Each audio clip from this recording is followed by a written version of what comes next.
Hello दोस्तों, नमस्ते। आज की कहानी का नाम है वापसी। महजी सुबह की सैर करके वापस लौटे ही थे कि उनकी पत्नी शारदा ने शिकायत करनी शुरू कर दी। शारदा जी, देखा आपने बहू के रंग।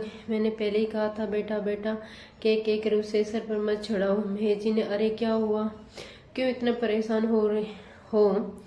शारदा जी, मैं सुबह नाश्ता बनाने जा रही थी तो कविता कहने लगी, मम्मी जी आप रहने दो, पहले मैं अपना और रितेश का नाश्ता बना लूं। आप और पिताजी तो घर में ही रहते हो, बाद में नाश्ता कर लेना। मुझे आज तक किसी ने किचन में जाने से नहीं रोका, अब उससे पूछकर किचन में जाना पड़ेगा। मैं जी सही तो कह रही थी, कभी तो रितेश सुबह जल्दी ऑफिस के लिए निकलते हैं, तुम तो बेकार ही परेशान हो रही हो। शारदा जी बिना कुछ बोले किचन में नाश्ता बनाने चली जाती है। इसी तरह हर दिन बात बात पर शारदा जी अपनी बहू कविता से बहस करती रहती थी। एक दिन रितेश ने कहा, पापा मैं सोच रहा था कि कहते कहते वह रुक जाता है। महेश जी, क्या बात है बेटा, साफ साफ बोल।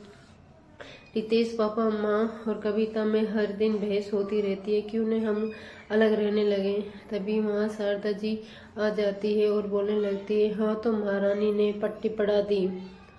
रितेश, नहीं माँ, ऐसी बात नहीं है, लेकिन ऐसे ही चलता रहा तो आगे बहुत परेशानी हो जाएगी। मैं जी बेटा, जैसा तुम चाहो, अगर तुम्हें ऐसा लगता है तो यही सही है। हम चाहते हैं कि सब खुशी खुशी रहे।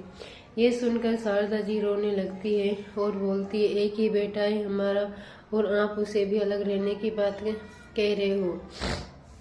मैं जी जाने दो उसे, हमें किसी को बांध कर नहीं रख सकते हैं। अगले दिन कविता और रितेश अलग घर में रहने चले जाते हैं। इसी तरह कुछ दिन बीत जाते हैं। दोनों कभी कभी मिलने आते थे। एक दिन रात को 1 बजे रितेश का फोन रिंग होता है। दूसरी तरफ महेश जी थे। महेश जी उसे बताते कि उसकी माँ को सीने में दर्द था, वो इसे हॉस्पिटल लाए हैं, उन्हें हार्ट अटैक आया है। रितेश और कविता तुरंत हॉस्पिटल पहुंच जाते हैं। डॉक्टर शारदा जी 1 सप्ताह तक हॉस्पिटल में रहने की सलाह देता है। कविता दिन रात शारदा जी की सेवा करती हुए अपनी नौकरी चिंता कर बिगड़ दिन रात हॉस्पिटल में रहती है।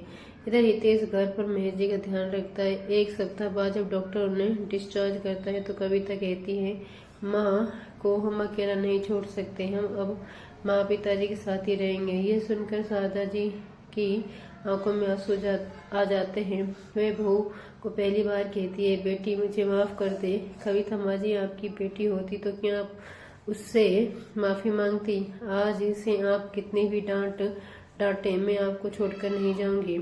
एक पल में ही मैं आपको खोने के ख्याल से ही ठिहर उठी। उसके बाद चारों अपने घर के लिए निकल पड़ते हैं। अब बहू बेटी बन गई थी, इसलिए शारदा जी कविता में कभी अनबन नहीं हुई। दोस्तों, अगर ये कहानी आपको पसंद आई है तो कृपया चैनल को लाइक शेयर सब्सक्राइब जरूर करें।